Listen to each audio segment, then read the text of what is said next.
How you doing? I'm doing very good, actually. Having a lot of fun these days. It's good to be back. Did you get to read the Harry scenes? That the Harry and No, I just read the first. okay. Yeah, The second one actually is like even more interesting to me because it's a real wrinkle. yeah, Like I mean the beta scene is kind of just a an elaboration on what right, we saw, right. but and I think it's criminal that they didn't use it because I just love the dialogue and it's like it just yeah, it lets the scene breathe. Yeah, I agree with you. And as I said in my review, based on what was actually on the air, it certainly makes it clear that Beta is the mule.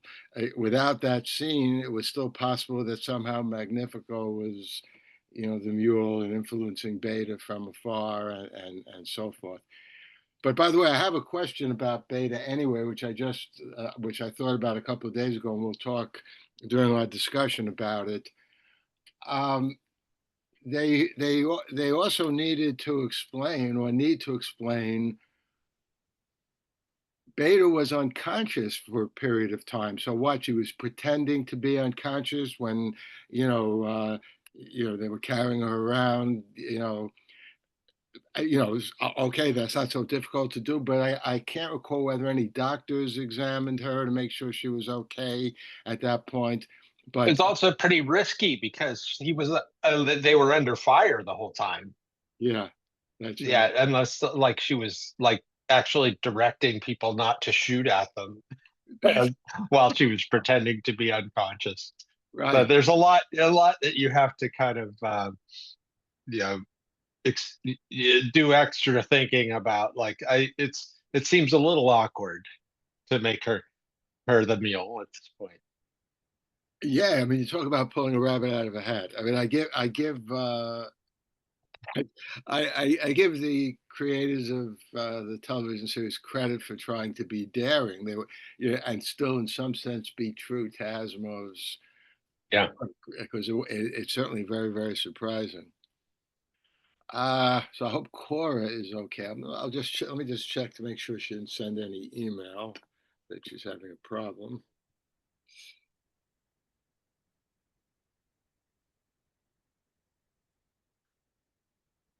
So, but before I do that, I guess there's no, the things that you sent to us are real, and even if people can no longer see it, I think it's still fine to talk about it. You saw it. I mean, Well, yeah, he posted them publicly. okay, I'm really wondering though, since they've been taken down, if he got flack for it, or because it's it's kind of a bold thing to post those because he's turning over the show to a new showrunner, and the new showrunner might not like these. Well, to have that out there because in a way, the beta scene especially forecloses on the possibility that the Magnifico was really the mule, right? yes, exactly, So it limits the options for season four, right? yeah, yes, And the scene you didn't read, the one I just said, the Hari and Beta one, also really like I mean that one absolutely ends any discussion of whether Beta was the mule or not, because she's basically negotiating with Hari to uh, to join her in like ending the Selden plan prematurely, like bringing it to a glorious conclusion. Uh, which I find really fascinating because um, even when I was reading it, Han Pritchard makes that argument. Remember when he comes to Trantor to talk to Beta? There's a great conversation they have where he tries to explain to her that the mule's plan is great. It's the Selden plan much earlier. Um, it's everything you ever wanted. here it is. And she's like, well, that's not, our choice. We don't have the choice to do that. So I think that's a really philosophically interesting point, which I don't think, which Asimov left kind of ambiguous. Why wasn't that a good argument?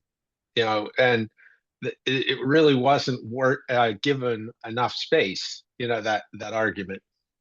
And in the show, it seems like Goyer intended going forward to really lean into that. And I think this brings back like the whole thing with Hari is like, what is Hari? It's called Hari because clearly they've portrayed him as being bitter, right? About this, what's going on. And he doesn't like who he is now, stuck in the vault, which I think is like amazing in itself as just like the nature of consciousness. And like, if we were uploaded, would it be hell, to not have flesh and blood? Uh, yeah, all that is really interesting. But in this case too, it's like it really continues that argument, that discussion of like, if Selden, like, it's kind of an interesting thought experiment. If Selden was alive after finding out about the mule, would he have thought maybe this is a better way to end the crisis? Maybe we don't have to worry about the 3,000 years of darkness. No, this is another way to solve it. But since he wasn't alive, you know, it wasn't part of the plan. So, the second foundation said, nah, we're getting back on the plan, right? Yeah, no, I think Yeah. all that's very well taken. I think the in the novels, in the written material, the Asimov is assuming that everyone gets that the plan is so brilliant that nobody should do anything to alter the plan or make it happen through something other than the plan, except the second foundation, which actually was embedded and included in the plan. So, I mean, Hmm. it's all really, Harry's, thinking and planning and those people and the things that he set up at the beginning. And the whole point, obviously, the second foundation is to be aware of changes that might happen and do something about that to get it more on course in the original plan. So Asimov's point of view, I think, is, his view of history is, if only people had stuck to what their plans were. This is just, true, outside of the novels, maybe things would have been better. In other words, Asimov's take on history is, one of the problems is a lot of people come up with good ideas, good plans, but for one reason or another, they're dissuaded or, assassinated or pushed aside. or like calamities occur, to derail it. Like, sometimes it's nature, like the Bronze Age collapse, That's right. something like that. Yeah. Yeah. So I think, the plan being the best way to go, that's like a real constant throughout everything, in the in the trilogy. And Hmm. but again, the whole point about Harry, and this is something obviously you and I have been talking about, and other people, the nature of the quote hologram unquote. Uh, by changing that into something that can be aware of new things that are happening, that also is a strike against the brilliance and genius of the original plan. Because if Hmm. that hologram is in some sense alive, and again, not really a hologram, maybe not flesh and blood, but more like some kind of AI or whatever that's able to keep track of what's happening, then you know the sacrosanct quality of the plan, including the second foundation, whose purpose is to be able to respond to and address to changes that might not have been foreseen by Harry Seldon in the first place, all of that becomes much less important. So Mhm. it may make for a more interesting story, but it's not just that someone like me finds the television series frustrating because of the many ways in which it differs from the original story, which is also true. But on this point, the television series goes against that fundamental, maybe the most important principle in the written series, which is the plan is and was always the best way to go. And again, so the second foundation, being very important, is created to make sure, of course, new things can happen that Harry, wasn't so prescient that he could see. You can't predict a mutation, or you can predict that mutations might arise, but exactly what the mutation would do. And so I think that, So yeah. I have a question. Have you read Foundation's Edge? Yes, I've read every aspect. Okay. Yeah. So in Foundation's Edge, it's Dolan Travis basically comes to the conclusion that Selden plan was not the way to go, like ultimately, right? Because it would just perpetuate the cycle. It would just return, like it would bring back another empire, and eventually that would collapse, and Galaxia presented a way out, an alternative, that he had to think Yeah. about. And yeah, Well, so yeah, yeah, that's Asimov himself, basically, whatever is 20 or so years later, deciding, and of course, he was under incredible pressure to write a sequel to yeah. Foundation. And so for many years, he resisted it, but he finally said, okay, I'm going to try it. And the only way that he thought he could do that in an original way is basically to diverge from the setup in the first three novels, and that was one of the reasons why I didn't like Foundation's Edge and all of the sequels as much as the original trilogy, because what was thrilling to me in the original trilogy was the fact that, okay, so first, with the general, the plan works exactly, as Selden thought it would, and this Yeah. powerful empire, this brilliant general, nonetheless, this much weaker militarily, First Foundation wins. And then Asimov deals with the mutational aspects, but okay, it turns out there's a second foundation. And by the way, it's not clear. I don't know. I can't remember. There was an answer to this whether Asimov had the second foundation in mind when he first started writing the foundation stories that were published in Astounding Stories. I think he did not. I think that came later. I thought that too, but and then I realized that it's in the trilogy. It's in the And I mean, in uh, they it's definitely there in Ebling Mist's thing on Trantor, right? He lays out, like, that he talks about how the reason the second foundation was created, and to create another metallic beings, and so that was in the heart of Asimov's story. That now he may have thought about a lot of that, increasing the role of the second foundation in response to Campbell's prompt to bring in the mule. Campbell said you've got to do something right. totally different, right? And that's that. So before that, I don't know, but way back in the encyclopedia, or actually in in the Psychohistorians, which was written later, right?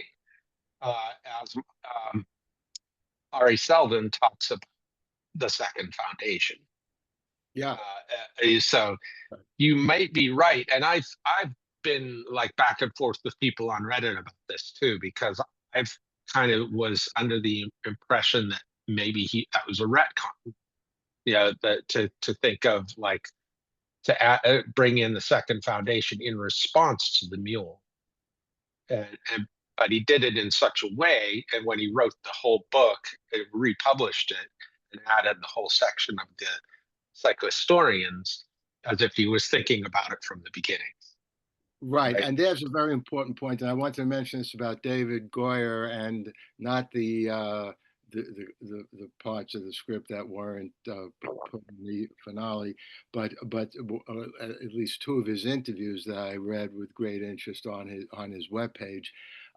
David Goyer seems a little confused about when the foundation stories were created. He keeps talking about 1951, whatever, 1952. The truth of the matter is the mule and the second foundation were published in the trilogy in 1952, not 1951, but they were first published in Astounding Stories in 1949 and January Yep. 1950. So, and then, as you know, and as you were just saying, the first chapter of the first book that Asimov wrote new for the Mm-hmm. trilogy. So, Yeah. if we're talking about what Asimov had in mind, I think that he clearly did not have the second foundation in mind at the beginning. And Yeah. I see that Cora has joined us. You know what? Ah, good. Yeah. Good. Well, I'm going to leave though this conversation in our Great. Great. yeah.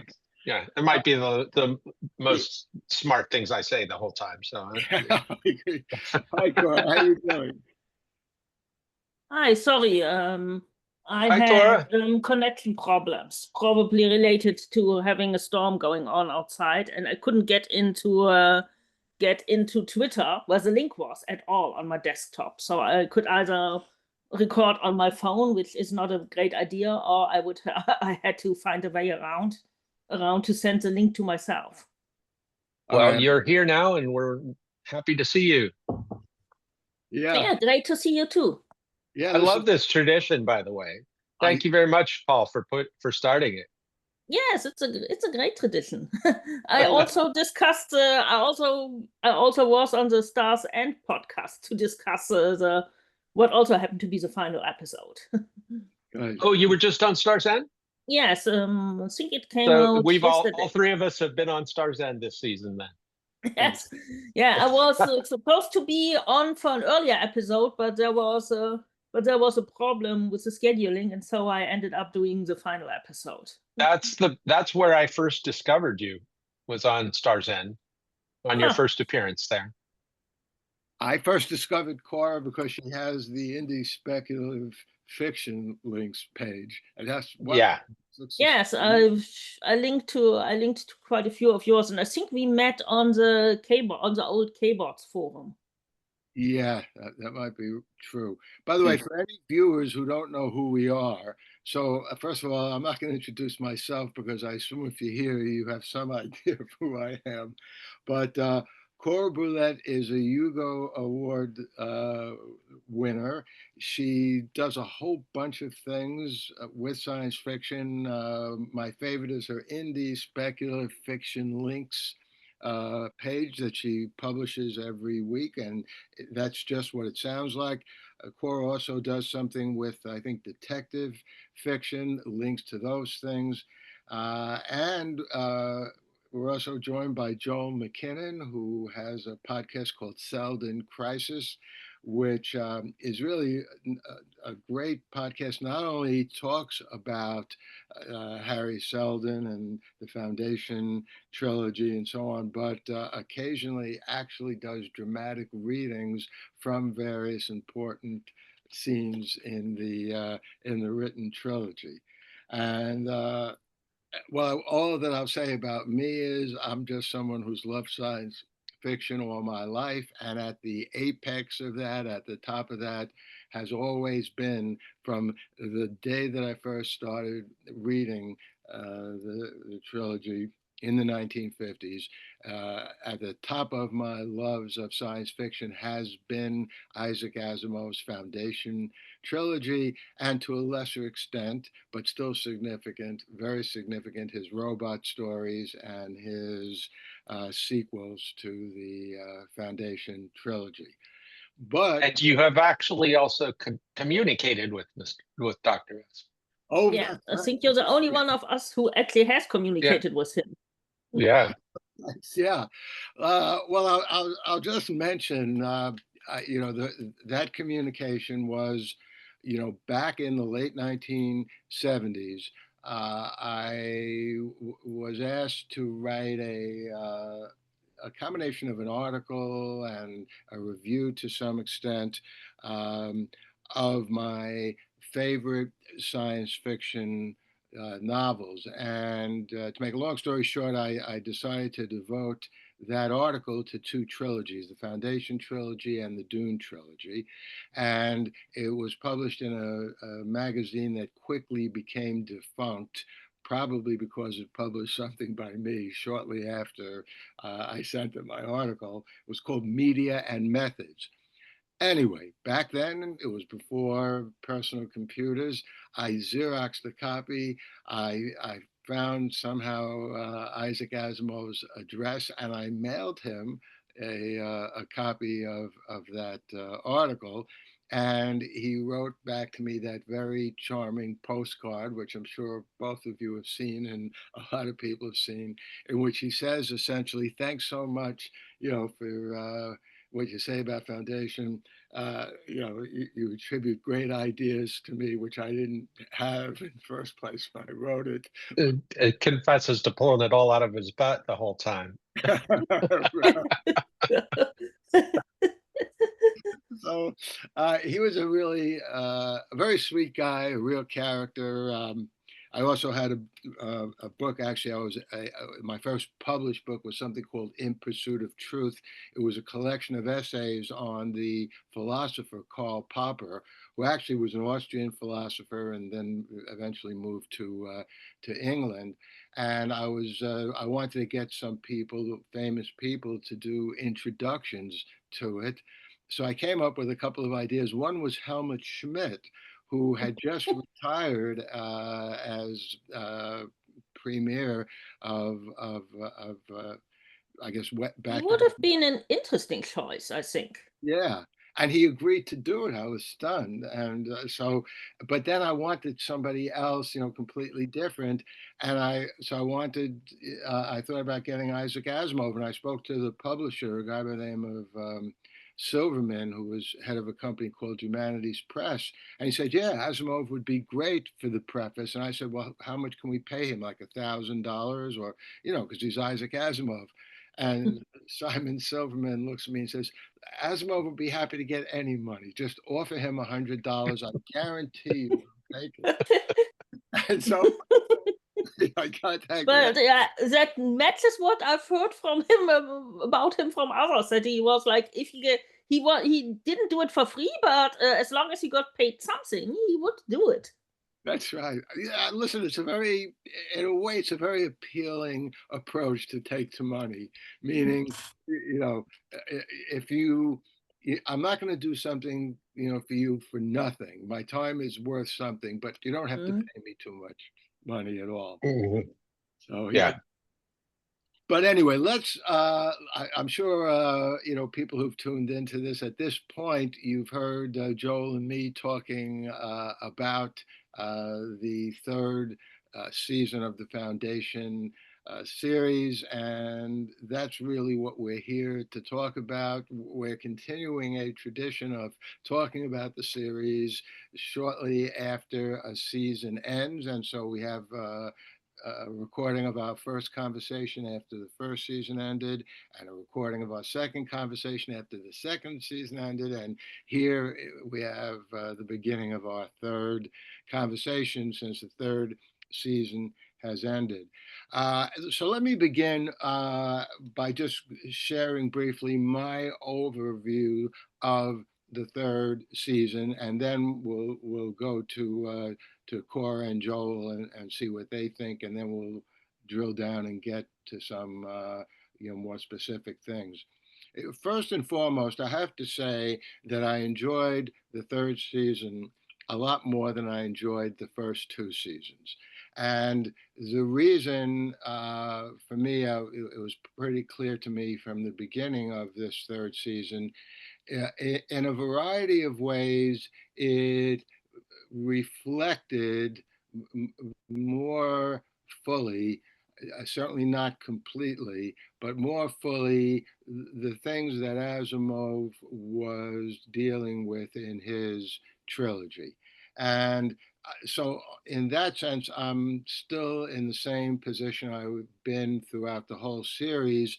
I'm judging the television series by how much of this wonderful, in my view, trilogy, how much the television series captured what I think are the best things in that trilogy. And, certainly the mule was one of the most important parts of the trilogy. And I think by and large, the series did a great, but of course complex and controversial job in representing the mule. And in particular, I thought the episode that really added something in a very exciting way and a very useful way to the trilogy was the episode that at least attempted to deal with, maybe not completely truthfully, but attempted to deal with the origin of the mule. Because in the trilogy, the mule just appears. We don't really know how he came to be that way. So I thought that was very good. Ironically, though, even though I enjoyed this third season more than the first two seasons, the one thing in the first two seasons that I did very much enjoy was the Cleonic triumvirate. And that was something, of course, that was not in Asimov's original work. I thought from the beginning that was a great piece of science fiction, but I really didn't like the way they handled the Cleon story, and for a variety of reasons, they turned Day into some drug-drenched lunatic. As we know what happened at the end, dusk becomes darkness, also a complete maniac. And Dawn actually had a somewhat more interesting story, but he winds up almost killed. Although, as you know, I have a principle: unless you see a person blown to bits or their head just like totally severed, chances are the person is still alive. So I wasn't surprised to see Day still alive, if not in the greatest shape. So all in all, I'm glad the third season is more enjoyable and closer in many ways than the first two seasons, but I still had some serious problems with it. Cora. Yeah, well, I mostly agree with you. I mean, I also discovered the books. It was my story is a little similar. I was also always loved science fiction. Was utterly blown away when I discovered Foundation, except that was in the late 1980s. 80s when I discovered Foundation, and I was totally blown away by the story. And yes, then for the next few years, annoyed everybody was trying to force it to read it, and which all of my friends, families, which none of them really wanted to. But anyway, I really enjoyed the third season with some reservations, but I mostly enjoyed it. It was closer to the books in many ways. Well, the Cleon storyline was a bit weird, but actually the drug addicted hippie Brother Day, Brother Day sort of redeemed himself, and his storyline actually is from the books, so it's from Prelude to Foundation.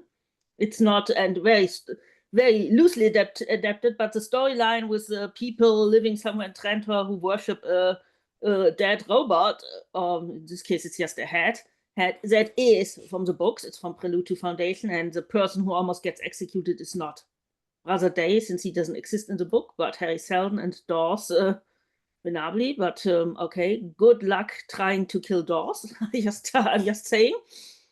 And anyway, okay, the mule original was I wasn't too happy with showing us the mule or someone who claimed to be the mule, but early. But I thought, okay, maybe they're going to pull the twist that guy is just a front, and that's the twist they did pull.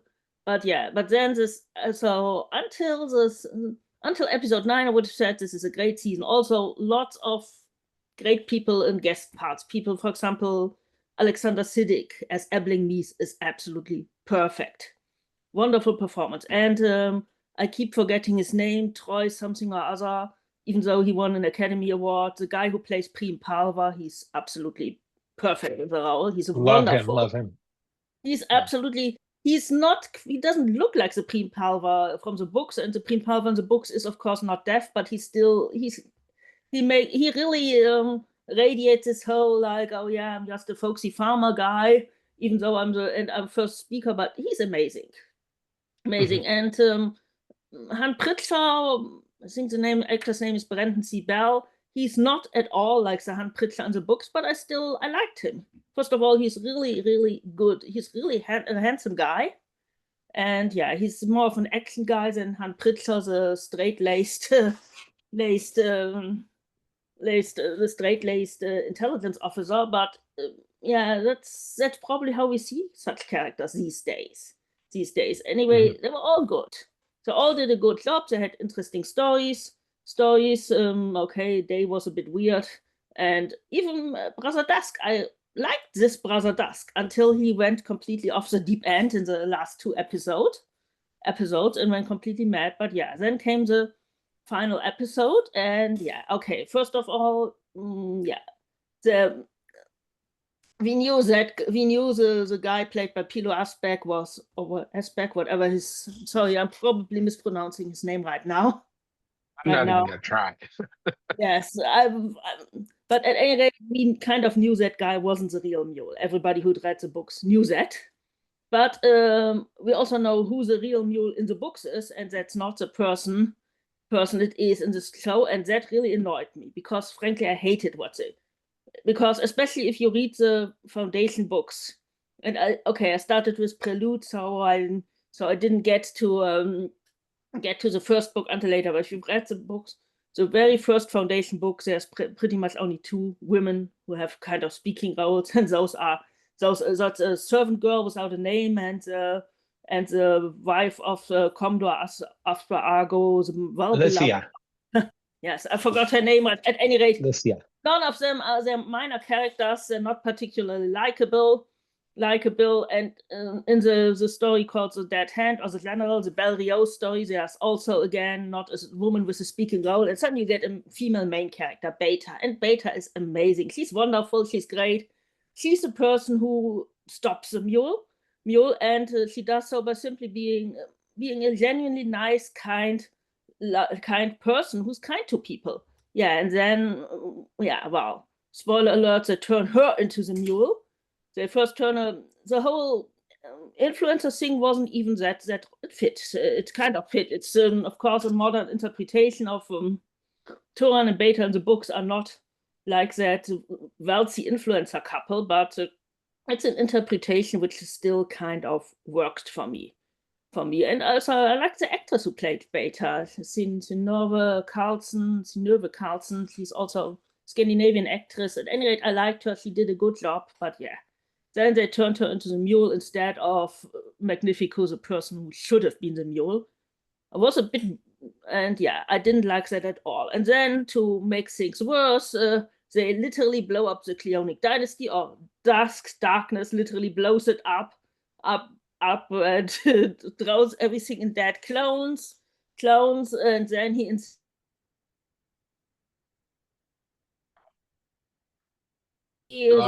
the new dusk, the new dawn, and he incinerates, which really makes me furious. He incinerates Demerzel. And that really makes me angry. Angry because Demerzel was, Laura Byrne was amazing in the role. Demerzel was the best character.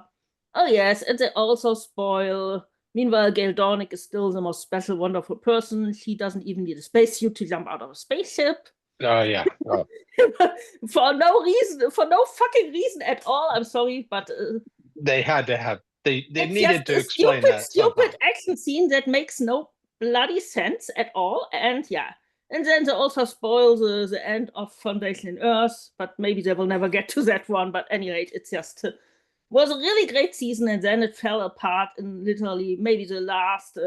Okay, I can sort of tolerate, no, not tolerate, but it sounds mean, but Dusk going full genocidal maniac and blowing up 3 planets because, yeah, I want to do more than Star Wars ever did. That is still something I could kind of accept, but yeah, then it went completely off the rails. All right, Joel.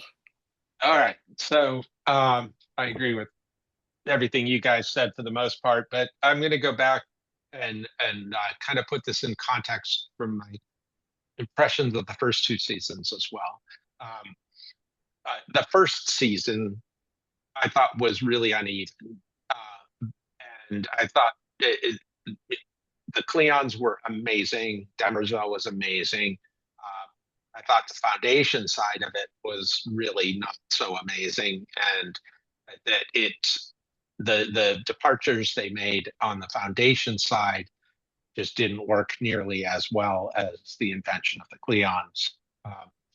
So it's I think part of it was production problems due to COVID and things like that that made it, but some of it was just the writing was off. And I think it was also a matter of the Cleons being so well written and so well produced, making the Foundation side of it look pretty weak by comparison.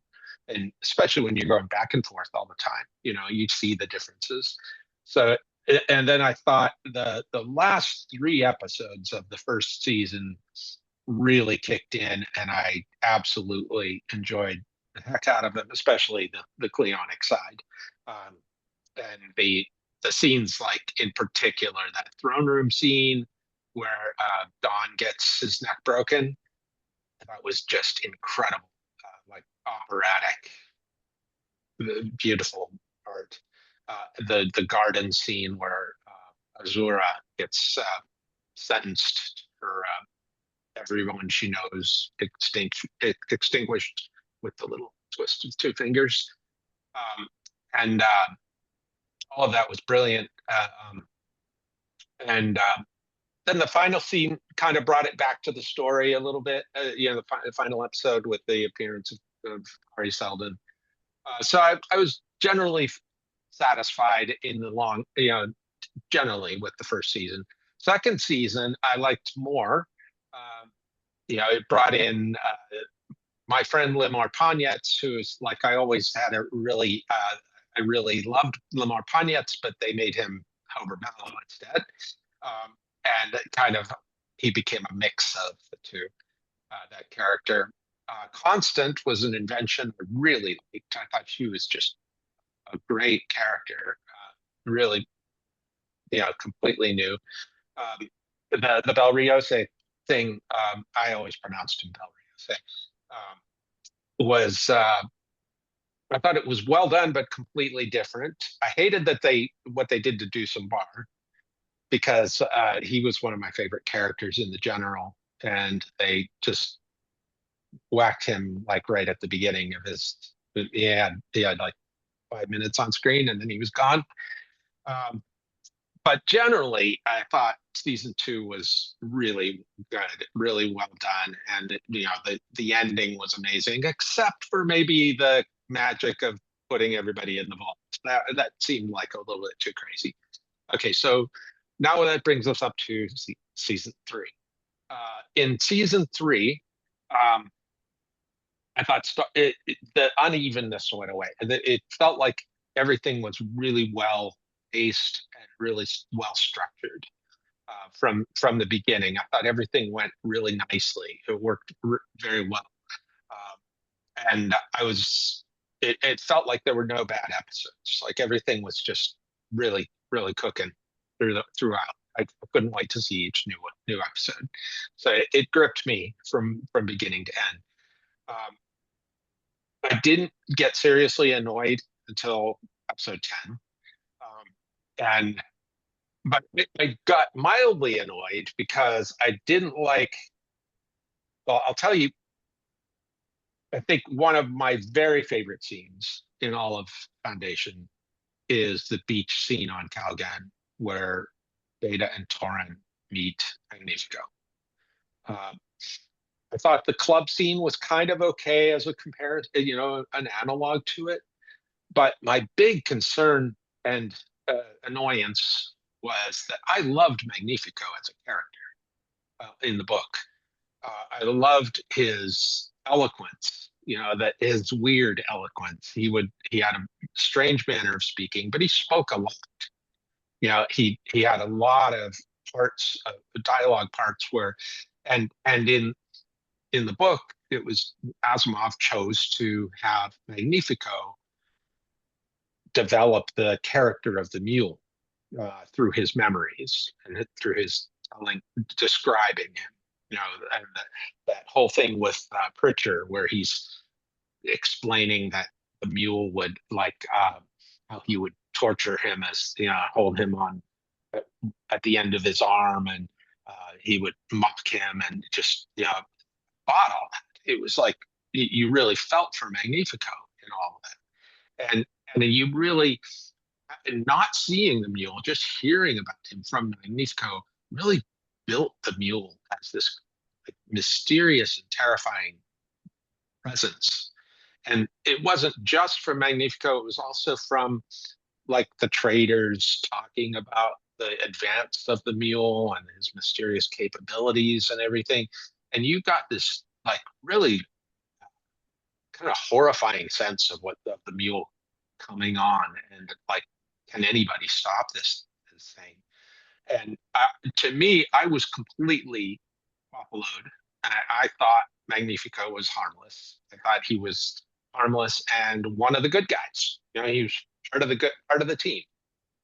And I loved the way Asimov structured that whole story. Boiling it down to the final scene with the final location with 4 characters: Beta, Torin, Magnifico, and Ebling Miss, and how everything got squeezed into that one room in the basement of the Imperial Library, and Beta just like pleading with Ebling to she could see that he was dying and all that. It was just so gripping. And then the shock of the revelation, it just was like, wow, one of the biggest wows in literature I've ever read. And so when I saw how they were doing it on the show, I realized like this is not going to work. You can't have Magnifico hardly say anything, just be this like occasional presence in the background. It's not going to work to reveal him. I thought they would be revealing him. I thought he would still be the mule, and I felt like it was just not going to work, and I was right. I don't think it worked nearly as well as the book. I don't think there was a chance in hell it could work as well as the book. And I think part of it is even if they had done the whole thing just like the book with Magnifico and Beta and Doubliness, I still don't think it would have worked as well, because in the show they've made the Cleonic side so important, and Demmer is also important, so central, such a big part of it, that you and Gale, that you have all these different plot elements going. You don't have that constriction into that one attention grabbing scene where the reveal happens. So even if they tried to do some crazy reveal, it wasn't going to hit like in books. And to me, it didn't. I suspected they might be doing the beta thing. I saw some Reddit people theorizing that, and I thought, no, please don't, and they did. I began and to worry that they were going to do the beta thing when Han Pritzler tries to rescue her and gets taken over by the mule. That's where I thought even that, before- fuck, they're going to do that. even before, Yes, when- even before there was some moments, but at the time I still thought. Also agree Yeah, with when you. she- Magnifico was basically relegated to a background character, which they should Yeah, never have yeah. done to someone that important. Right. I don't think anything's wrong with the actor, but with the way he's written, that he barely speaks, that he seems like he's mentally disabled, which Magnifico absolutely is not. It's not. So that wasn't. I also don't think it was a great idea to show the mule at all. The mule should have been, like you said, a shadowy presence in the background, only seen via descriptions from the people who saw him and managed to get away without are you still there? being mentally. But they showed the mule even at the. I think it was even at the end of season 1 that they showed him via Gale. And also, sorry, I have no problem with the actress Lou Lovell. She does a good job as Gale. I like her, but she should have been out of the show by best of all. She should never have lasted beyond the first 2 episodes. She should have just gone into the sunset, lived out her life like the Gail Dornick in the books did. But that she's the most special person that ever lived, and so on. And of course, also they're making the same mistake with the second foundation. They're giving away the big reveal. We know where it is now because basically they show us in the end. They also ruin the reveal at the end of Foundation and Earth. Okay, I don't like Foundation and Earth very much, but they still ruined the reveal. The reveal at the end. They ruined the and I don't really understand. You don't need to. They could even have had some rumors about, there's a second foundation without showing us everything.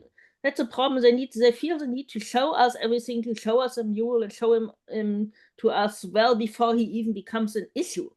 They could even have had Gale have her weird flash forward and have something, and shadow person saying, oh my god, the mule, who's the mule? That would have been enough to hook those of us who know who the mule is, and those who don't know, why should they care, honestly, until it became an issue. When I started reading the books, I hadn't heard you didn't hear the name the mule until the respective novel, the short novel, came up. So yeah, and some of that might have been network interference because Foundation, as we all know, it's not easy to adapt. Sorry to be interrupting you, by the way, Joel. Okay, I don't know if you guys noticed, I just disappeared for a bit. They brought me. I saw, but I lost I actually connection. thought it was my bad connection. Yeah, No, everything's fine. This is Zoom, which is probably controlled in some way by the mule, because whenever you're having a conversation on Zoom, Yeah, it's quite possible that the mule doesn't want his. But if so, the mule should have probably done so. Also, yeah, it's also what. I mean, we know David Goyer. He's a science fiction guy. He knows what he's doing. Jane Espenson, she's actually written science fiction novels. She knows what she's doing. Erica Rasco, great. Also, Jane Espenson. They're good writers. They're science fiction people. They know what they're doing. I'm pretty sure many of the people in the cast have read the book, simply because you can't get actors that good and that well regarded for the show. Okay, you could, but they're already throwing oodles of money at the show. But you won't get people like that for often small. You won't get Alexander Siddig for what turned out to be basically just a cameo appearance. Or someone like in season 2, Philip Lannister, who plays well-beloved Commodore Aspar Argo. These are really all the person who plays Preem Palver, who's an Academy Award winner. These are very, very well-regarded actors. Or even Lee Pace. We know that Lee Pace is a science fiction guy. He's read the books. Most of them probably did it because, it's Foundation. It's a story they've loved, they've probably enjoyed all their lives, and were jumping. I mean, if someone asked me to, we want you to play in Foundation, I would also jump, yes, please, I'll do anything. I'll play anybody, even the mule. Right. Because happy it's a to, story Peter. that so many people love. Yes. Yeah. And that's also why I don't really get why also unfair. Why do we get a messy adaptation, extremely uneven and messy from the start, and once they pull it together, it all falls apart? Whereas Dune gets several actually pretty. None of them are completely terrible. I don't like the Sci-Fi Channel one from the early 2000s. Never liked that one, but it's at least accurate to the books. Or even the Wheel of Time people, they were really, really angry at their show, but it's still a lot more that they still got a much more accurate show. Okay, I haven't read much of Wheel of Time, not my thing at all, but it's still a more accurate show than we got. Let me push back really briefly on to defend again. I always feel like I'm defending the show to you guys. I feel Someone like has to. they kind of the original sin of this show is that they chose to not make it an anthology, you know, because Apple basically said you have to have recurring characters, you know, from season to season.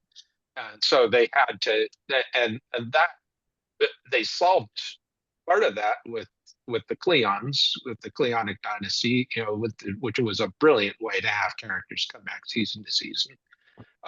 And they and Demerzel, of course, which, you know, was implied by Asimov, you know, when he eventually wrote the prequels and included Demerzel in there, and then we find out at the end that it's always been one robot.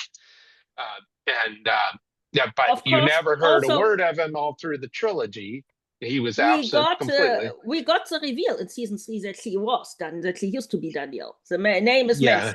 I mean, we all knew that he was Daniel, but it's actually officially confirmed on screen. Yeah, and Cheddar Hudman was in there too. They mentioned Cheddar. Yes, Eto Demerzel, Cheddar Human, and Daniel. Those were the names they said. They didn't give the surname. So anyway, I call this the original sin in this decision to do this. I think it was necessary to attract a large audience to keep coming back to the show, but it caused these problems. Once you do that, you're really messing with this very elegant structure that Asimov created, you know, that we see play out in the trilogy, and you can't get the same dramatic flow and the same kind of focus on key moments when you've got all these different plot elements going on, and you know that are it's just not possible. I totally agree, but I still don't understand why they didn't try to do it. I mean, they had continuing characters. You have Harry Seldon. He's continuing anyway, because he keeps popping up, and making him a sort of interactive sentient hologram. Great idea, especially since we get more of Jared Harris, who really, honestly, Jared Harris has done a lot of great roles and a lot of impressive things. He's also the son of a very impressive father. But I will forever, when I see him, I will forever think of him as Harry Seldon, because he's just so great in the role. He's amazing. And the Cleons, Demerzel were a great idea, but let's drill down on that particular issue, because that's one of the 2 or 3, I think, most important issues. How the series on television dramatically changed the role and the very nature of Harry Seldon from the trilogy. And actually, Joel and I were discussing this a little bit, Cora, before you joined us.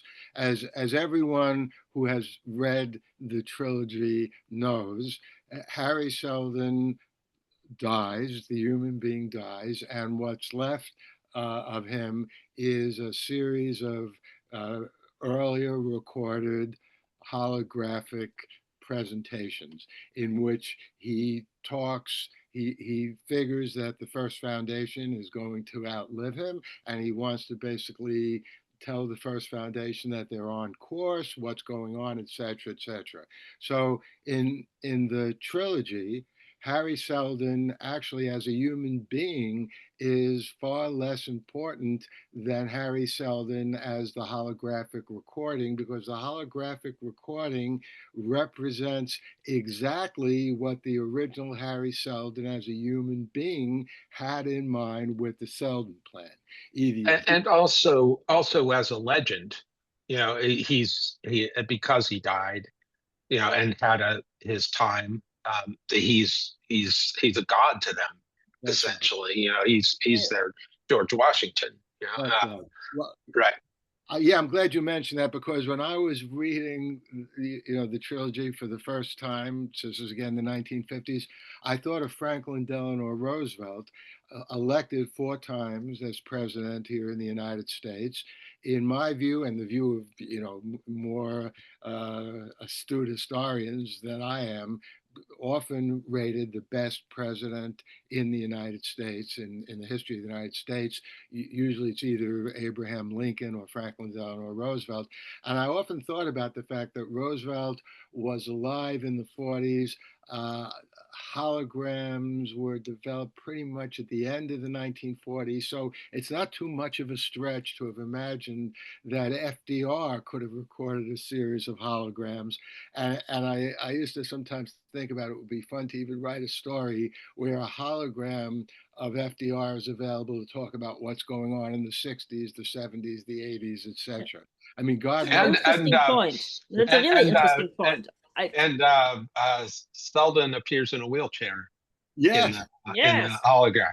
that's Yeah. exactly right. That's probably And I never Right. really made that connection. Probably, I mean, I know who FDR was. I think my first introduction to him actually was a TV show called Backstairs of the White House about the first black housemaid in the White House, which was always like, okay, her job is a housemaid, and that's supposed to be a great thing. Maybe she should be something more. And he was in that. I think at one point he rolls his wheelchair onto some curtains he's hanging, and and otherwise, and I also supposedly, because I went to kindergarten in the US in 1978, when my dad worked there for a year in Biloxi, Mississippi. And supposedly I could recite all the American presidents up to that point. So the last one would have been Jimmy Carter. I can't do that anymore. But I also they had a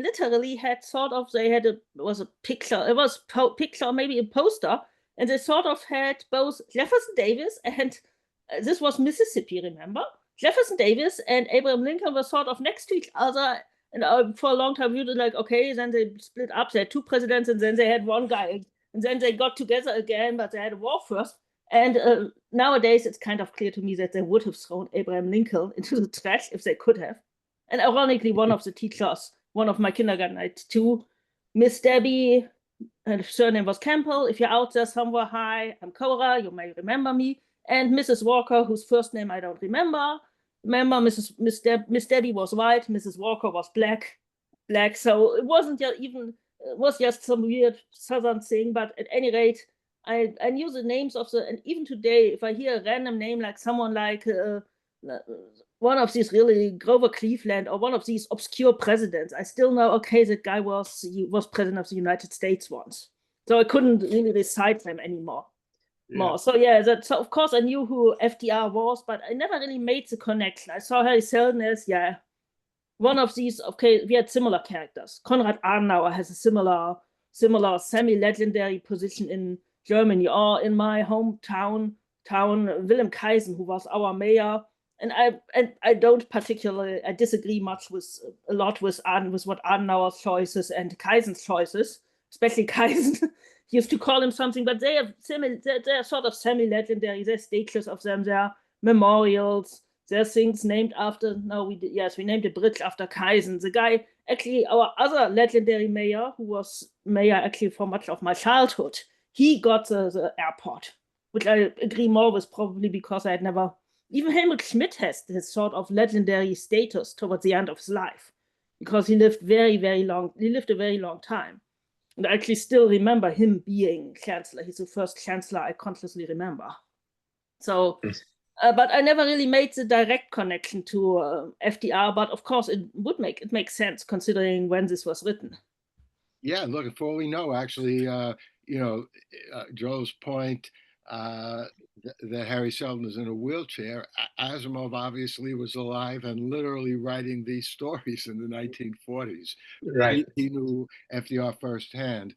But the point vis-a-vis the series, and this is both controversial, infuriating, a variety of things. the makers of the television series decided to do away with that Harry Seldon, that is purely a hologram recorded by the live Harry Seldon and sort of there to help the First Foundation keep track of where they are vis-a-vis the plan. And of course, that's what led to the, I think I've said in some of our previous conversations, for me, one of the most all-time exciting, brilliant scenes in any science fiction novel is Harry Seldon's hologram is talking about, the war between the traitors and, whatever is going on. And literally as that hologram is talking, that's when the mule's planes, appear in the sky over Terminus. What a brilliant way of describing how the history, the psychohistory that Harry Seldon has laid out, unfortunately, is not jibing with reality. And we learn, of course, that that's because there's this mutation, the mule that They Harry Seldon couldn't tried predict. to pull that one off in the show, and I think they did it semi-decently. Of course, it's not Yeah, simply because this Harry is an interactive hologram, but he's like, on the mule, and he's like, I have no idea what you're talking about. Let's get back to the traders. And then he kicks yeah, everybody out of the wall, even yeah, the totally disappointed Ebbling Mies, who's of course seeing his hero in the, well, not flash, but in holographic version. So they did it semi-decently, decently. Of course, it doesn't quite have the same impact, but it still is. I think they handled that bit quite well. Now, well, yeah. it annoyed me because again, it was unclear, and it's been unclear, throughout, the whole third season when we see the flesh and blood Harry Seldon, say goodbye, he's dying, and then all that's left is the hologram. But what the series obviously did is they changed the nature of the hologram. It was not something that was recorded back when Harry Seldon was alive. It's an entity that is able to have its own ideas, to keep track of literally what's going on. And for a while, I thought it was possible that somehow Harry Seldon, the flesh and blood Harry Seldon, was still alive. That after he walked off in that early episode, somehow he got to some doctors and they said, okay, we can make you live for 500 years. After all, it's the future. Give him some nanites so he could have, lived on. But instead, it is crystal clear, certainly by the last episode, the final episode of the third season, that no, this is not, the original live Harry Seldon. This is indeed something different. But I just want to say, and that'd be interested in your opinions, I think it's misleading, and at least for me, annoying, to keep referring to this entity as a hologram, because Yeah, what a hologram is in our world, the meaning of the word is it's a reflection of something else, yeah, and so, it's a representation. Ultimately, there really is no difference between a videotape, a video recording, and a hologram in our world. So by calling it a hologram, it's just the wrong word for that entity. They should have He's called it. closer to Demerzel than he is to a hologram. yes. He's not he's not actually a robot, but he's closer. He's some kind of artificial intelligence. Yeah, Or Harry's a consciousness projected into some kind of artificial intelligence. I've been thinking of him for quite some time, not as a hologram, but as a machine intelligence that the Vault produced, based on his memory, based on a scan of his brain and his body and everything, and like knowing everything possible about Harry Seldon, recreating a machine version of Harry Seldon. And to me, this is a really interesting place the show has gone. It doesn't infuriate me nearly as much because I think this is a great way for the show to update Asimov. As in Asimov's time, there was nothing anywhere close to what we've been talking about, so much in current affairs, ChatGPT and like these LLMs and everything. The idea of AGI, like an artificial general intelligence, and where is the boundary where a machine can become conscious and sentient, right? So they're really exploring that through. They've created a machine intelligence that has feelings. He might deny he has feelings, but he actually obviously has feelings, and you see that as he gets miffed things, and he doesn't like being betrayed, and he doesn't like not knowing enough. He doesn't like being the left hand. He feels that he's imprisoned in this vault, kind of thing. And this seems like something really interesting to explore. Like maybe this is what machine intelligences will be like when they arrive. They'll be intelligent, but they'll be really frustrated, to not be able to have the same kind of agency that humans have. And so I love that exploration. And I want to talk about one of the alternate scenes that I found that Goyer had posted.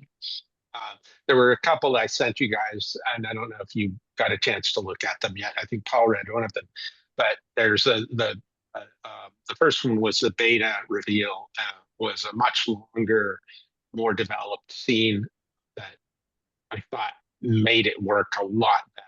Still not nearly like the it was also really rushed. It shouldn't have been and the mule reveal, even if it was beta, scene, which I disagree with. Really, the alternate scene is much less rushed. It's much more like filled out, and she explains the backstory more, and has more. You hear more from Magnifico about his relationship with it. But the one I want to talk about that's pertinent to what we're just talking about now is a scene right at the end that they didn't do, but it was supposed to be. Beta goes to the vault after she has after Gale takes it. She goes back to the vault to talk to Harry. And basically she goes into the vault and they have tea together, the mule and Harry. I mean, this is something.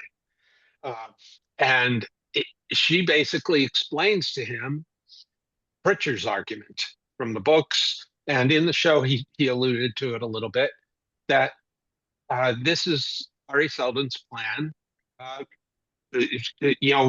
realized immediately. Like in the book, I think Pritchard said, in 7 years, we can achieve everything that was supposed to take 1,000 years under the mule. And when I read that in the book, I was like, okay, what's wrong with this argument? This makes sense. Why, and at the same time, Hari Seldon was just a memory, a recording. So he couldn't update his priors. He couldn't think about like this in a new light and say, maybe he couldn't respond to that, right? And so this scene that they didn't use, and maybe they still will next year, it could be like a beginning of the next season. But it's basically a way for Seldon to confront this possibility, to think, okay, how do I counter this? What is the argument for why it's better to take 1,000 years to have another galactic empire than to have an authoritarian, fascist takeover that does the same thing, a benevolent dictator, even, which is what Beta basically pitches it as. It doesn't have to be. It doesn't have to be miserable. It doesn't have to be soul crushing. Everybody is. I can make everybody love each other. I can make everybody, really happy. And Seldon is very tempted because he's miffed at Gale. Yeah, he feels betrayed. He doesn't like how he's been stuck in this machine, and he sees this as a possible way out. Of like, okay, this mule is obviously a very powerful being. Maybe this mule can liberate me somehow from this prison I'm in, and get back to relevance in the galaxy. the Hari Seldon in the show is much more a narcissistic character. Yeah. I feel, this kind of is annoying sometimes because I always thought when I read Hari Seldon, I really liked him because I didn't see that as his motivation. I But didn't of see it course, as an we egomaniac. don't get to see nearly as much of Harry. We see Harry basically only is alive in the very first story, the Yeah. very short Psychohistorians, which is a really, Yeah. really short story. It's like 15 or 20 pages in my edition. And maybe Which is also maybe the only that's time we actually see Gale Dornick, and Yeah. otherwise he's a hologram, and we don't really But get maybe- to know or see Harry as a person until the prequels. And maybe I this is just a very came good up- way. Yeah. Maybe this is a very good way to leave us a good impression, is to not live on. You do your good works and die, and then all you have is your record of good works and your.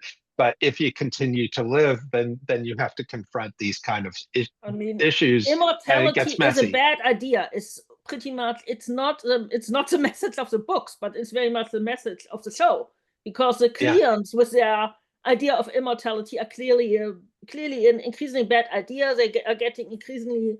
They were never particularly mentally stable, but they're getting increasingly unstable. They are. Demoiselle is thousands of years old and not at all happy about what's going on, and Harry is also not at all happy. There is one character. I just came up with an idea. I just want to say it before I forget. Okay, go ahead. I'll get back to you, Joel. So here, this is a free idea for the people who are making the show.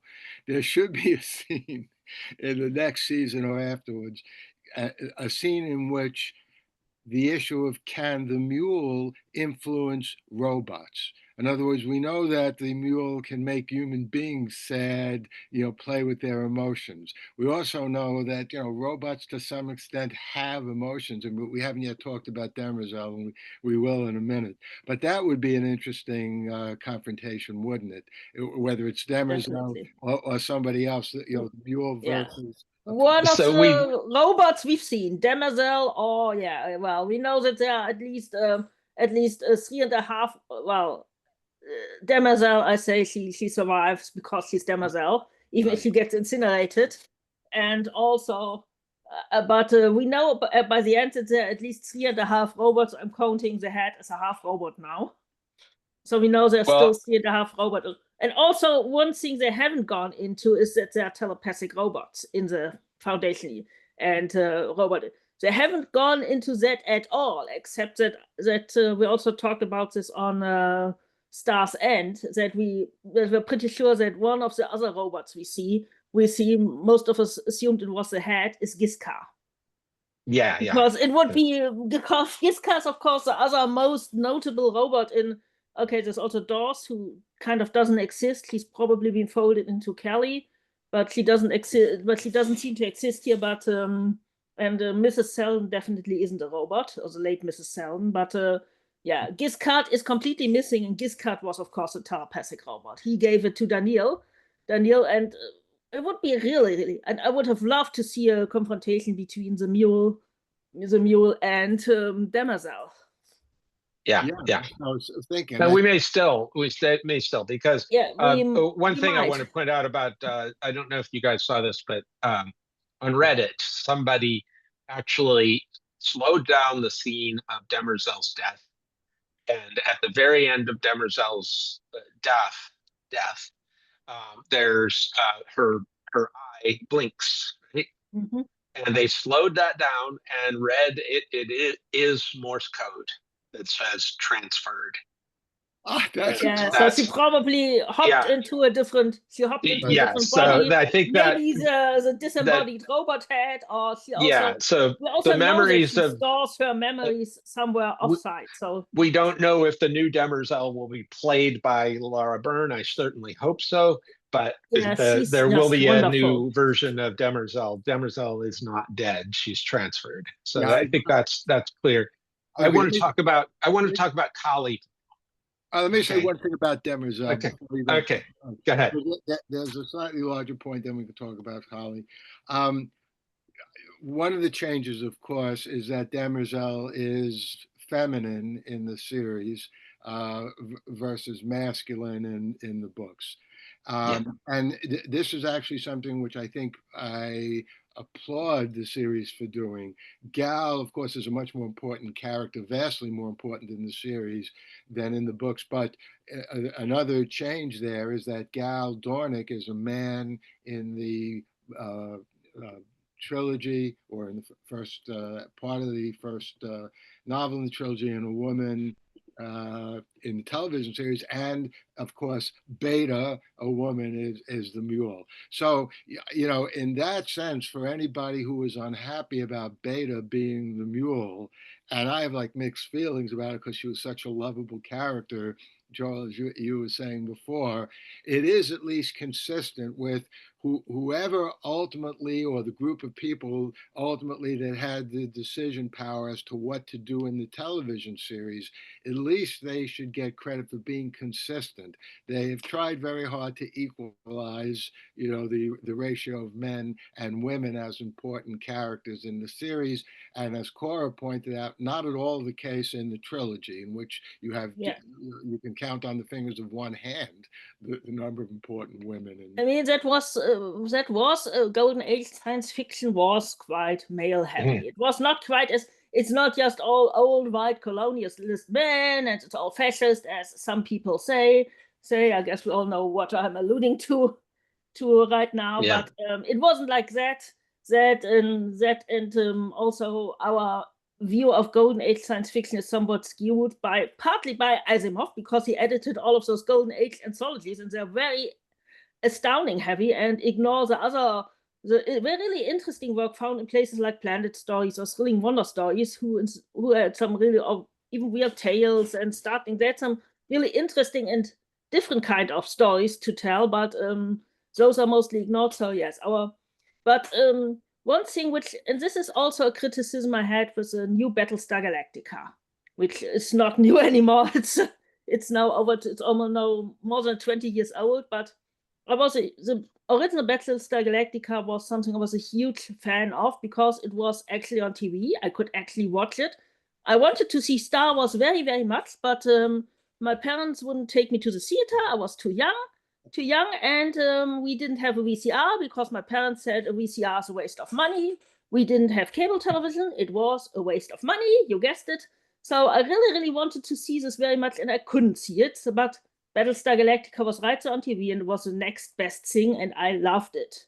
And also my parents, ironically, my dad didn't, but my mom really liked it. She liked Lorne Greene way from Bonanza, and she had a huge crush on Terry Carter, who played Colonel Ty, who only died. He lived a very long time. I, being still quite young, had a huge crush on Captain Apollo. So yes, I loved it. And then the new one came out, and none of the actors were really as good as the originals, even though two of them were Academy Award winners.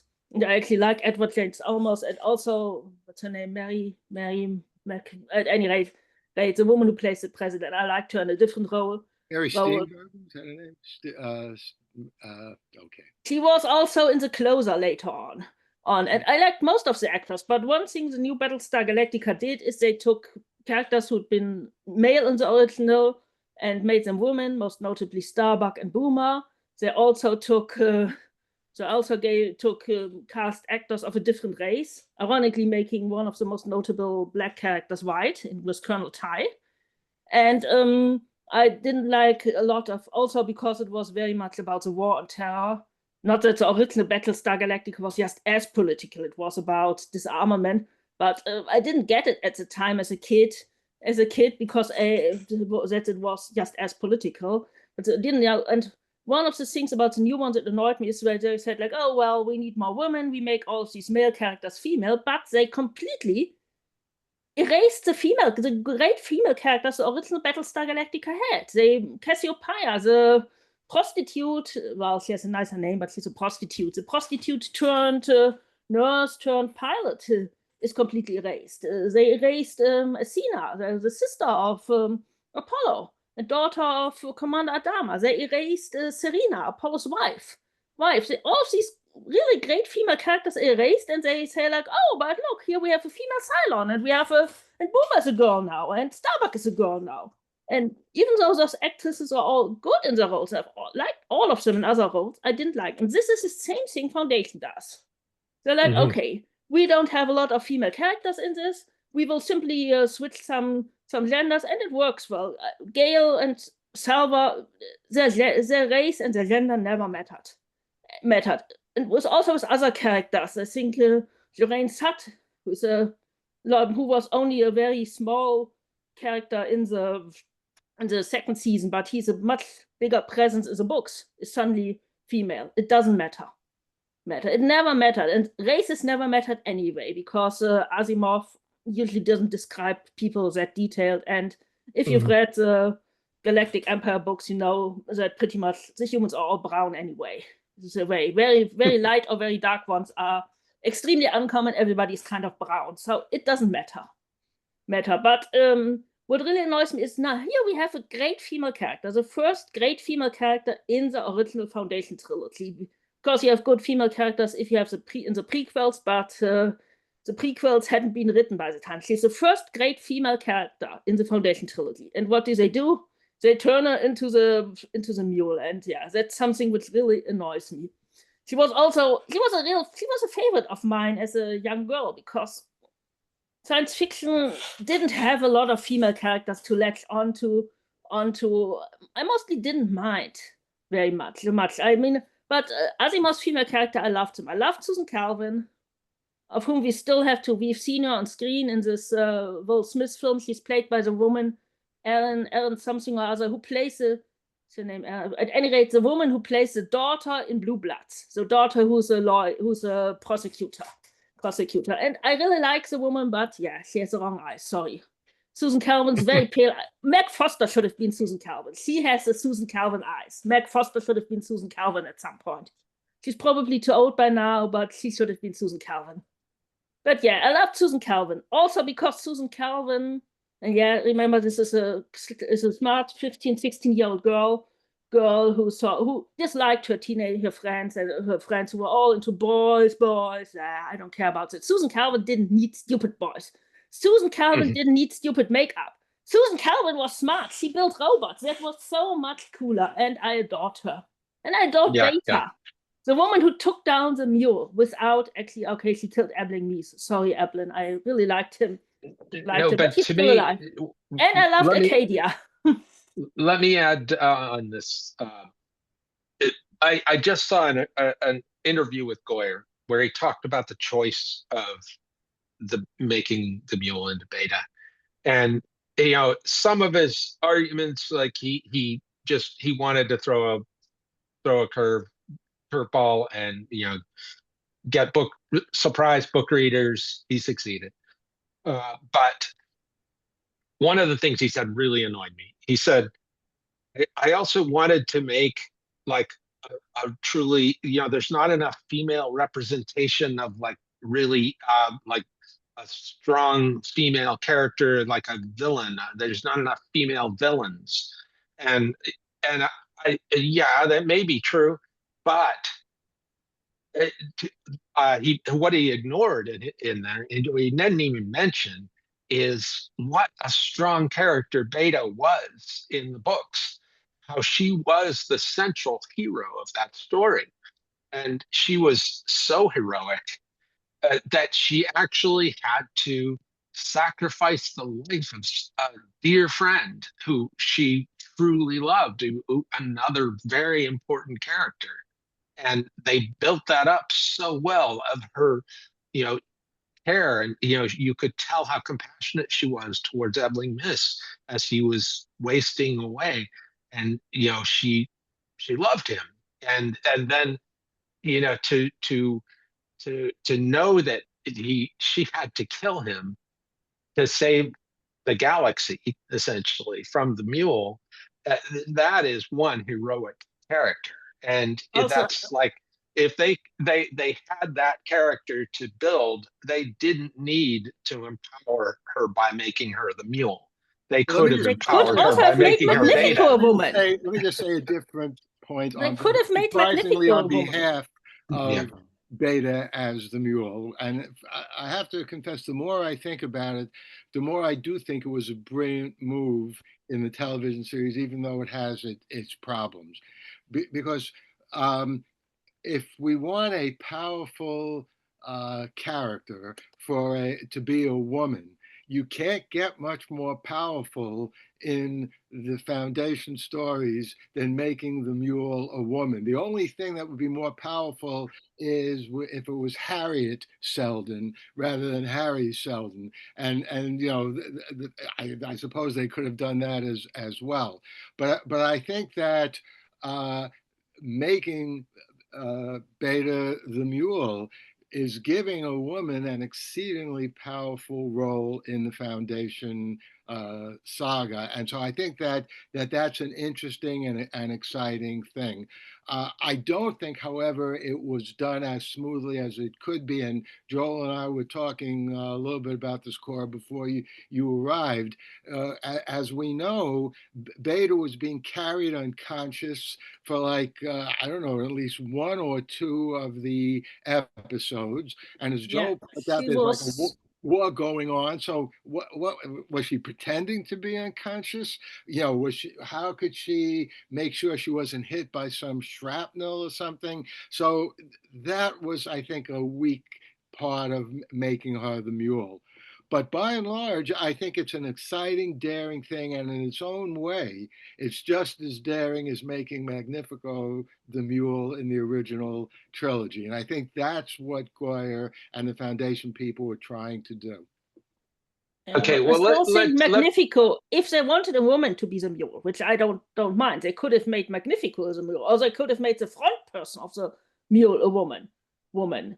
And of course, Magnifico, yeah, I mean, she calls him, but also, yes, Beta sort of vanishes halfway through the story because she's unconscious, and then we only find her in the thing. And also because simply Beta is a great character, and I hate that they ruined one of the best characters. Beta is a much more prominent and memorable character than, for example, Salva Hardin or Hobo Mallow were. And I think Hobo Mallow actually got an upgrade by he's very different character in the show, but I really liked what they did with him. After a while, like, okay, this clown is going to be Hobo Mallow, but he got an upgrade. Belle Rios is also a very different character and got an upgrade. Salva is okay. I personally prefer the smart. I don't like violence. Salva more to the action girl Salva, but I don't. But I don't mind her very much. But they're all very. But Beta is a lot more memorable than either of those are. She's one of the Beta, Harry, Beta, the mule, and Arcadia, I think, are the most memorable characters in film. I'm on Cora's side on this. I shudder to think what they will do to Arcadia. So well, and in a way, they can't. One of the most important things about Arcadia is she was Beta's granddaughter, of course, and Arcadia worshipped her. She idolized her. So they can't do that. They can't. No. I mean, also, so they keep the twist. I mean, Cohen basically gave it away. The twist with the mule, and why he's called the mule, which I reading the thing first at 15 or 16 didn't get, that the mule is sterile. So yeah, is Beta even able to have a granddaughter? And if so, whose kid will Arcadia, will they just give, but they can't really give it to Gale again, because Gale is second foundation, so it doesn't really. And of course, also letting Han Pritzer be second foundation also kind of messes up his character, because Han is, of course, the guy who's sent by the mule to find the second foundation, and he does finally get it.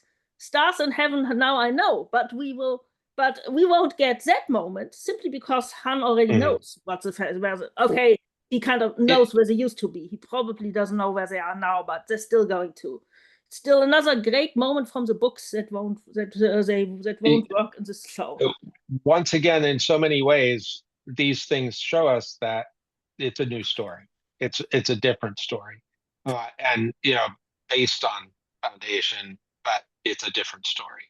And I agree with Paul, your point that having the mule be a woman and be having Beta be the mule. I almost wish she wasn't called Beta because I'm attached to the Beta in the books for obvious reasons. But the having her be a woman is a startling and like a thing that grabs viewers' attention and is like really like builds, it makes it very entertaining for viewers going forward. So whatever this story, this not Foundation story, it has promise. It's like some really cool stuff could come out of this, and we don't know what they are. And to me, that's good because I know what goes on in Foundation. I don't know what's going to happen in this story. So, and I want to be surprised. I'm watching the show not just because it's Foundation, but because it's a good story, and it's great visuals, and it draws me in, and I love watching it. So I try to leave the books behind while I watch it as much as I can. Later, I get aggravated when I think of these things. But But I let's still talk would about have loved Kali. to see the story I loved in the books on screen. Let's talk about Kali for a moment. Okay, I've been wanting to get back to Kali because she's fascinated me from the very beginning when she first appeared in the Radiant as the personification of the Radiant. And at the time, what made that scene fascinating to me is it was another exploration of the idea of machine intelligence, and that a purely this mechanical device could become conscious and have a being in it. And obviously, Kali seems like she's really got is smart and centered, and she's not frantic being in the Radiant. She seems to always be under control. The thing that I would love to see, it's not going to happen, but what I would love to see is if they revealed that Kali was actually an Eternal from End of Eternity, right? One of the technicians that comes back and like is managing the timeline. I think that would be so cool. And it's if she acts like one, she acts like she's not of this universe in a way, not of this timeline. She's some outside of it, and because she doesn't act like a robot. It kind of, to me, it's like a demotion, and she's just a robot because she seems superior to a robot. But she said like as if she's a robot in that final scene. But I don't know. What do you guys think of Kali as an Eternal?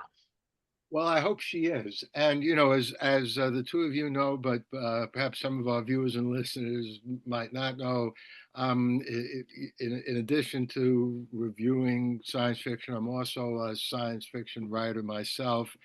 And I've written a whole bunch of novels and stories about time travel.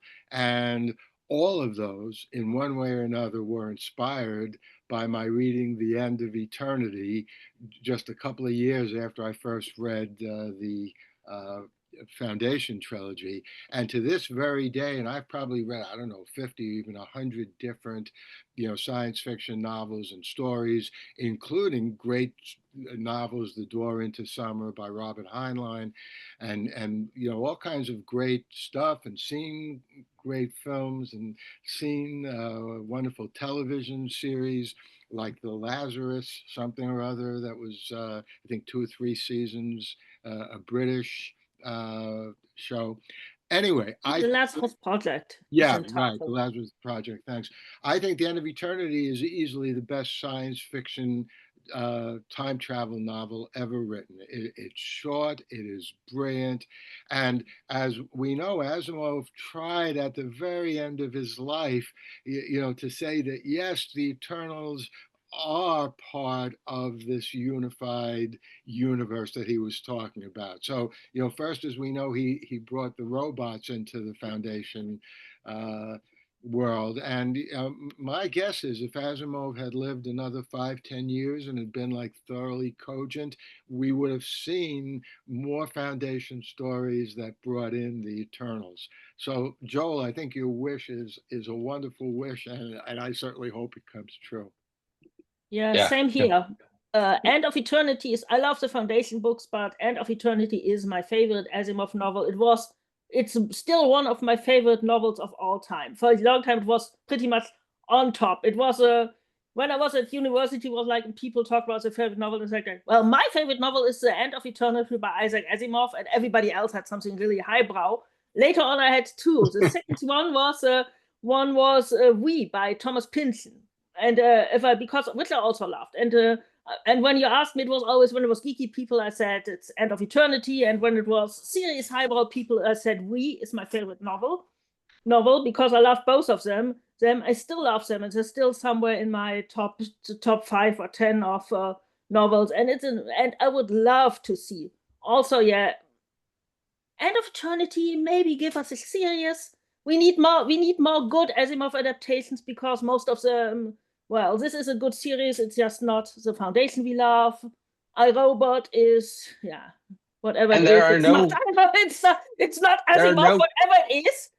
There are And no- Fantastic Voyage. Let's just forget it. It's stupid. Yeah. There are no good movies in English of The End of Eternity that I know of. There's only the Russian one, and I think there's one like Czech or something that I haven't watched. But I think End of Eternity. There are two British adaptations, mostly lost of the Daniel Olivath and of the Naked Sun and the Caves of Steel. There are two British adaptations, but they are mostly lost. And Peter Cushing is Elijah Bailey, which is certainly a fascinating bit of casting. Also, like I also said on Stars End, give me the Olivath and Bailey police procedural starring Laura Byrne as Danielle Demerzel, because she's simply so wonderful in the role, and a lot of scenes would be even better if Danielle were female presenting, and find someone really great to play Elijah.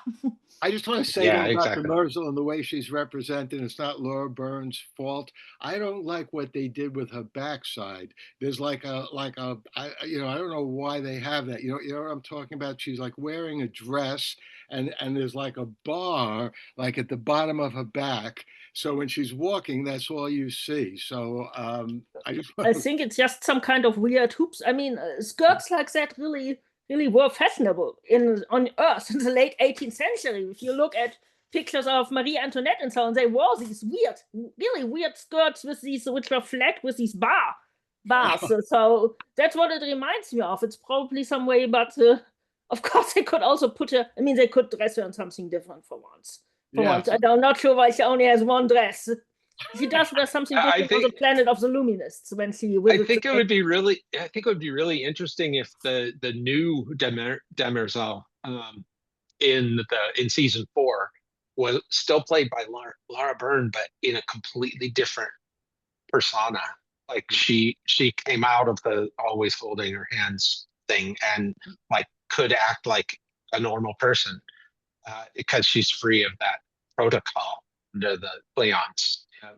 Because there isn't anything that in canon that says that Daniel acted like that. That always had to be in this formal pose. He acted like a normal human being, and the whole idea was that he was supposed to pass as a human being, and did. No, that's right. By the way, I just want to say about one other thing about The End of Eternity. I think it was published in 1956. I think it was 55. It was up for the 1956 Hugo Award, but lost out to Double Star by Robert Heinlein, which is a good book and one I really like, but it's not. But there were two better books on the ballot that year: The Long Tomorrow by Lee Brackett and End of Eternity. And End of Eternity, if I had to vote it, that was the one I would have put on top. Pretty much, I think End of Eternity would beat most Hugo winners of all the years. Absolutely, they should have given that the Hugos awarded the Foundation trilogy the best trilogy of all time. I would have been happy if they'd also best series. It's best series of all time. Right, and it's and the funny thing is, of course, that they created that because they wanted to award Lord of the Rings, which had just come out in paperback, and more, and it would have been Hugo eligible, but in 1956, but no one read it at the time, or not enough people, because it was a hardcover, it was British, it was published outside the science fiction ecosystem, so no one read it in time. And once they found it, they were all like, "Oh, this is wonderful, and it is great. I love Lord of the Rings too." But then they put it up, Lord of the Rings, Basum, I think it's Lensman, Foundation, and I think Heinlein's Future History or something. And and they all thought that they could award Lord of the Rings. Not that I'm not sure, but Tolkien would have known what to do with Hugo. Hugo, he wasn't that kind of person, but who wins? Foundation, yeah. And if I'd been voting, I've actually said this on the Journey Show podcast of Galactic Journey when we were literally when that was the contemporary Worldcon, but I would have voted for Foundation too. Yeah, me too. And by the way, I should also point out, and maybe one of the reasons why the Hugo voters in the 1960s were moved to do that is Asimov quite publicly left writing science fiction after the end of eternity. He, somebody talked him into, hey, you're such a great writer, devoted to writing about real science. And what he proceeded to do is write a lot of good books about various sciences, explaining them very well, because Asimov was a brilliant writer. But it really was at least a decade until Asimov did Fantastic Voyage. And then what was the book that he wrote, like in the early... The Gods Themselves? The Gods Themselves. Gods Themselves, yeah. Right. He only did that because people were chiding him. He said that there's not enough sex in your writing. So he devoted a whole novel to that. And then, of course, in the 80s, he finally came back to the Foundation stories. So the End of Eternity, in a very real sense, is like the apex of Isaac Asimov's writing. He felt he couldn't do any better, maybe, than that, and he, for a variety of other reasons, left science fiction. It's a fabulous mystery, the whole way it plays out. Of course, Asimov was a mystery writer, which is also very evident from his earliest works on. He's not just a science fiction writer; he's a mystery writer. And of course, I'm kind of sad that I never bought them, because in my bookstore where I bought all the English language books, they had the Asimov mysteries, but the Black Widows. But I was like, oh, that's one of those crime fiction things. I don't want those. Give me my science fiction. Nowadays, I wish I would have bought them, because they are now impossible to get. They would have been pretty expensive, because import books were really, really expensive due to the dollar being like 4 Deutschmarks at the time, and also the markup from the importer. So I think one paperback book was often more than a month of allowance for me. So it was really, you had to pick and choose which one you wanted, and hope that they would show up if you gave them lists in the hands of relatives. But yeah, that was a bit of a problem, because relatives are not great at least mine were never great at buying me what I actually wanted, even if you gave them a list. So yes, but he was a mystery. I mean, everything is, for example, the Big and the Little, the Hober Mallow story is a mystery. It's structured like a mystery, ending in a courtroom drama. It's a mystery. The early robot stories, the Powell and Donovan and Susan Calvin ones, are often mysteries, except it's not like who killed this guy, but why is this robot not doing what it's supposed to be doing? That's right. And the Daniel, and of course the Daniel and Elijah stories are pure mysteries. I agree. All right. Well, look, as everyone I'm sure knows by now, the Foundation television series has been renewed for a 4th season. So I think that's great. So the answer, or the answers, or possible answers to at least some of our questions perhaps will be answered in that 4th season. As I'm sure both of you know, that David Goyer has talked about even an 8th season arc, and I certainly hope that happens. But television is notoriously mercurial, and you can't believe that anything is going to be done until you actually see it on the air.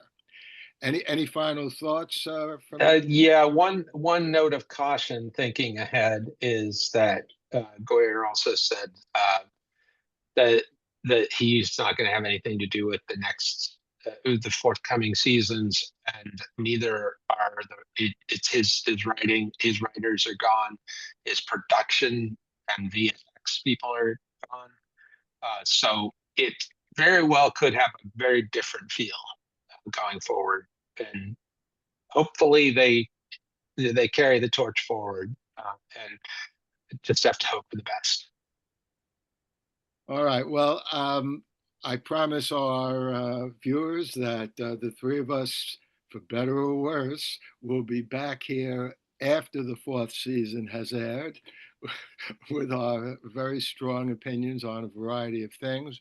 I just want to urge everyone to listen to Joel's podcast, Seldom Crisis, and everyone to read Cora's wonderful lists and her blog and all the other things that she's done.